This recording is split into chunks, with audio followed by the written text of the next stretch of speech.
This is part 8 of our onion grow along from seed, and today we are finally going to look at harvesting them. So this is what they look like when we first pop them in, and if you're growing the autumn onions, then that's what you'd be expecting them to look like at this stage as well. Last time we looked at these, we had some that were running to seed. So what we did is we forced them over to stop them growing, and then we've allowed them to dry out a little bit in place. And that was about 4 weeks ago. And usually I probably would have looked at maybe pulling these from 2 weeks, but we've had some really quite wet weather. What we don't want to do is harvest our onions after sort of a heavy downfall or a couple of regular days of wet weather. All this will do is encourage these onions to rot, and they won't necessarily store as well with too much water already in those bulbs. So what we are looking for is at least 2 to 3 days of drier weather, and then to start harvesting them. We're going to look at curing them today, which is going to be a very similar process as the garlic that we cured. And I'm going to pop them in my polytunnel on the shelves beside me. And what we're looking for is an area that is of open airflow, ideally out of direct sunlight, but if that's all you have, so if you can only do it in a greenhouse or a polytunnel, you have no areas that are out of direct sunlight, then just go for it. We'd also really would like to do them with them hanging upside down, but if you can't do that, then don't worry too much. You can always gather the onions by the stems and then allow them to fall over and tie them up like that. Some of these onions are really rather huge, and then we've got lots of smaller ones that are hiding under the nasturtiums over there as well. If you do need a fork to pull yours up, then do grab one. But if you've got looser soil like this, or you're doing no dig, then they should very, very easily just pull up. And this is the largest one that we've got.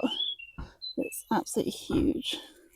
You can see that some of these onions haven't actually fallen over yet, but I am still going to harvest them because I'm ready to use the bed now for some other things. They will be fine, they'll dry out just like the others will.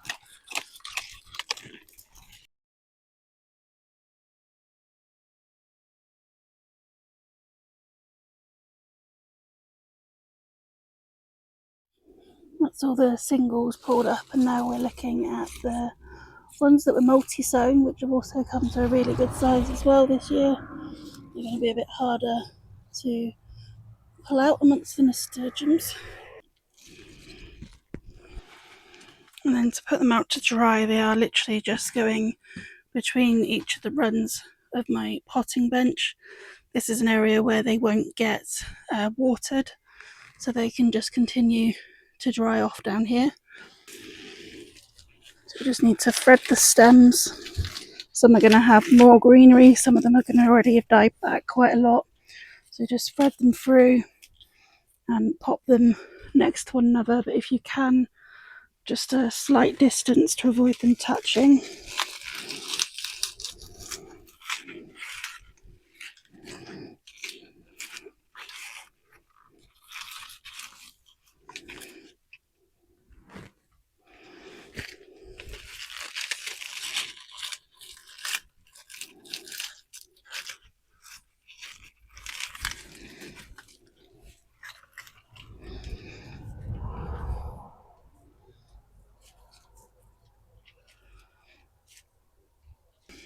So that's all the onions harvested, and some of them are huge. So you can see a normal sized onion compared to the size of this one that is absolutely massive. That's the variety Expedition. And then we got some other larger ones, which are Reinsberger.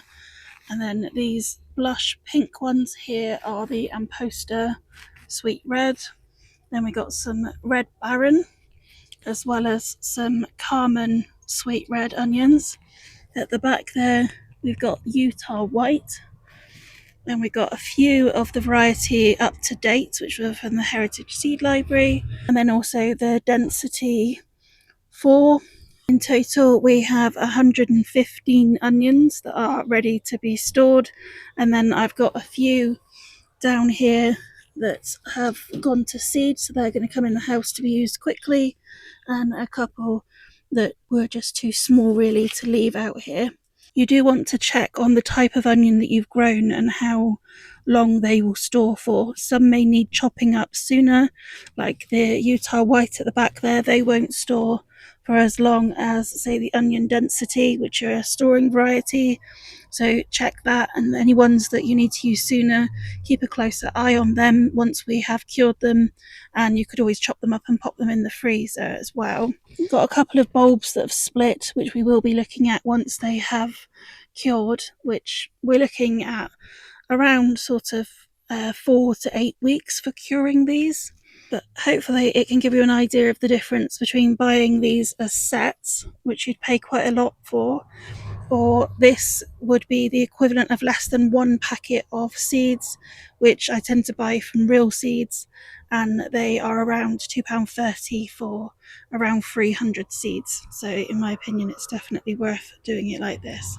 I will be popping a frost cloth over these just to stop anything like mice nibbling them, but you'll usually find that they're fine. We just have a lot of field mice in this area. The smell can also be really strong, but you should hopefully find that that will reduce to a bit more of a manageable smell in around a week once they've started curing a bit.